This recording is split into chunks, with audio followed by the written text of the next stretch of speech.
लग्नाचा तिसरा वाढदिवस. दोघांचा प्रेमविवाह.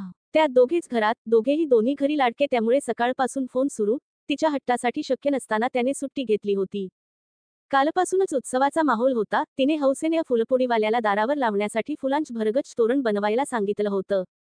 अंमळ उशिरा उठायचा मूड असताना त्या फुलवाल्यासाठी त्याला लवकर उठावं लागलं. जरा किरकिरायला झालं. एकतर रात्रीचं जागरण. हा म्हणजे लाडाची लेक होती ना ती. मग अगदी पप्पा मम्मा पासनं ते तिच्या बहिणी, इतर भावंड, मित्रमैत्रिणी, ऑफिसमधले सहकारी याच्या बाजूनेही साधारण क्रम असाच आणि बोलणंही तसंच, म्हणजे तेच शुभेच्छांचा महापूर आणि थट्टा करण्याची ठरलेली काहीशी कंटाळवाणी पद्धत. पण तरी मजा आली. अशी पुढची 60 वर्ष तरी हाच क्रम राहू दे असं त्याला मनोमन वाटलं होतं. पण सकाळी डोळ्यावर झोप असताना उठावं लागलं ही त्याला दिवसाची रॉंग सुरुवात वाटली. कारण एकदा आपण उठलो की ही भरभर आवरून घे म्हणून मागे लागणार हे त्याला माहीत होतं. यावरून कितीतरी रविवारच्या सकाळी दोघांनी खडाजंगीत घालवल्या. तिन्ही सांजा गोडी गुलाबीत जायच्या ती बात अलहिदा. पण आजच्या दिवसाची सुरुवात खडाजंगीने नको म्हणून त्याने सावध पवित्रा घेतला. तोरण ताब्यात घेतल्यावर तिच्याकडे देत तो तोंड धुवायला गेला. तिने तोरण उलगडून बघितलं. अगदी तिने सांगितल्याप्रमाणे भरगच्च सुंदर झालं होतं. पण आज तिनेही समजूतदारपणेच वागायचं ठरवलं होतं. ती आपणहून त्याला म्हणाली, जरा वेळ पाठ जा, मी मग हाक मारते. त्याला तिच्या या बोलण्याने एकदम उमाळा आला. तो म्हणाला, तू पण पाठ जरा वेळ, इतक्या लवकर उठून काय करणार आहेस? ती खट्याळपणे म्हणाली, नको, तू एकटाच पाठ. मी आली तर स्वतः झोपणार नाहीस आणि मला झोपू देणार नाहीस. लाडात यायला त्याला इतकं वक्तव्य पुरेसं होतं. मग काय, हो नाही करता करता गँग्सवरचं दूध ओतू गेलं. तिने मन खाट्टू होऊ दिलं नाही. त्यानेही समजुतीने घेतलं. म्हणाला, दूध ओतू जाणं शुभ शकून असतो. ती म्हणाली, पण हा शुभ शकून निस्तरण्यात बराच वेळ जातो ना. काल शेगडी धुतली होती आणि दूधही नाही. तितक्यात त्याला सायकलवरून जाणारा दूधवाला दिसला. त्याने हाक मारली आणि खुणेने दूध आणायला सांगितलं. तो खिडकीशी आला. कितना दूध लावू? हमेशा इतनाच, तो म्हणाला. भेजता हो म्हणत तो म्हणाला, आपको मालूम पडा क्या? काही स्वर, काही वाक्यांची सुरुवात कशी असते ना, लगेच सगळ्या आशंका जाग्या होत आपापली जागा घेतात. क्या हुआ? त्याने धास्तावून विचारलं. गणपत गया. समजलं असून अनाहूतपणे तो म्हणाला, किधर? क्या साब? गणपत गया बोले तो, म्हणत तो वळला. गणपत त्यांच्या कॉंगनीचा माळी कमहरकाम्या. ते दोघं इथे राहायला यायच्या आधीपासून तो इथे बरीच वर्ष काम करत होता. हाडाचा माळी, पाना फुलांवर प्रेम करणारा, कॉंगनी स्वच्छ ठेवणारा देवभोळा माणूस. त्याची सगळी माणसं वाईला त्याच्या गावी. तो फारसा कधी गावी गेल्याचं स्मरत नाही. ही ऑफिसमधून आल्यावर चहा करायची तर बरेचदा त्याला चहा द्यायची. कधी पॅन्टीस आणले तर आवर्जून त्याला बोलवायची. पॅन्टीसला तो वड म्हणायचा. गणपत गेल्याचं ऐकून दोघेही अस्वस्थ झाले. दारावर तोरण वगैरे लावणं आता शक्यच नव्हतं. इतक्यात फुलवाला परत आला. येताना तो दूध घेऊन आला होता. हा दूध घेऊन कसा आला? हा प्रश्न मनात घोळत असताना त्यानेच उत्तर दिलं. भाऊ, बातमी तर कळली ना तुम्हाला? दोघेही मानेनेच हो म्हणाले.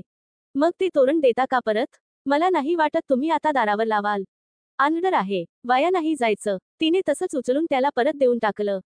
गणपत गेला हे वाईटच झालं, पण आपण आपला मूड जाऊ द्यायचा नाही. साधेपणाने घरातल्या घरात आपण आपला दिवस साजरा करू म्हणत दोघे एकमेकांची आणि स्वतःची सुद्धा समजूत काढत राहिले. त्याच मूडमध्ये दोघांनी चहा घेतला आणि ती अंघोळीला गेली. ती अंघोळीला गेली आणि खिडकीशी दूधवाला हजर.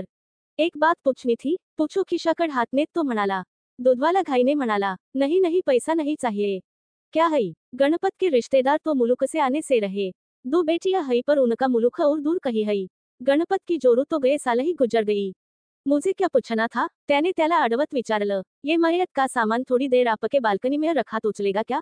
हम दोस्त लोग ही उसके अब सगे रिश्तेदार हई. उसकी उम्र इस कॉलोनी में गुजरी. सेक्रेटरी से परमिशन मिल गई हई. गणपत को यहाँ लाकर हम यहाँ से उसे ले जाने वाले हई. थोड़ी देर की बात हई. इंसानियत के नाते त्याने सामान ठेवायला हो म्हटलं. सामान ठेवून तो गेला आणि ही अंघोळीहून आली. नेहमीप्रमाणे तुळशीला पाणी घालायला गेली आणि अचानक समोर अंत्यविधीचं सामान बघून ती बिथली. जवळ किंचाळलीच, शी हे काय? तो समजवायला यायच्या आतच तिच्या नकळत तिने समजुतीचे सगळे दरवाजे खटाखट बंद केले होते. मग जो वादंग माजायचा होता तो माजला. जो जाळ उठायचा होता तो उठला. आणि त्याने तडकाफडकी ऑफिसला जायचा निर्णय घेतला. ती खूप रडली. हे काय अभद्र वगैरे काय बोलत होती. दूध ओतू गेलं तर तो शुभ शकून आणि आजच्या दिवशी हे अभद्र आपल्या दाराशी आलं तर मी घाबरायचं नाही, चिडायचं नाही.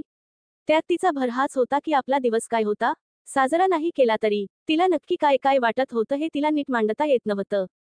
आणि त्याच्या मते जे समजवायचं ते समजावून झालं होतं. आपण तळमजल्याला राहतो. तळमजल्याचे फायदे आहेत तसे तोटेही आहेत. त्यात आपली बल्कनी उघडी अगदी साहजिक होतं ते. त्यात इतका आकांत करायची गरज नव्हती. शेवटी जो गेला तो आपलाही कोणी लागत होता. मग इतकं होतं तर त्यांनी डिसोजा अंकलची बाल्कनी निवडायची होती. आता त्यांनी आपली गँगलरी का निवडली याचं उत्तर माझ्याकडे नाही आणि त्याक्षणी हा पर्याय माझ्या लक्षातही आला नाही. त्याचंच तर दुःख आहे म्हणत ती काही बाही बोलत राहिली. आणि तिला तशीच बोलती ठेवत तो ऑफिससाठी बाहेर पडला. पण त्याने बाहेर पडल्यावर एक काम केलं, तिच्या घरी फोन करून मम्माला सांगितलं, तुझ्या लेकीला जरा घरी बोलावून घे, बिनसलंय जरा एकटीच फुंदत बसेल. मी संध्याकाळी येतो. मम्मा समजूतदार होती, तिने लेकीला बोलावून घेतलं. काय झालं विचारत तिच्याकडून सगळं काढून घेतलं.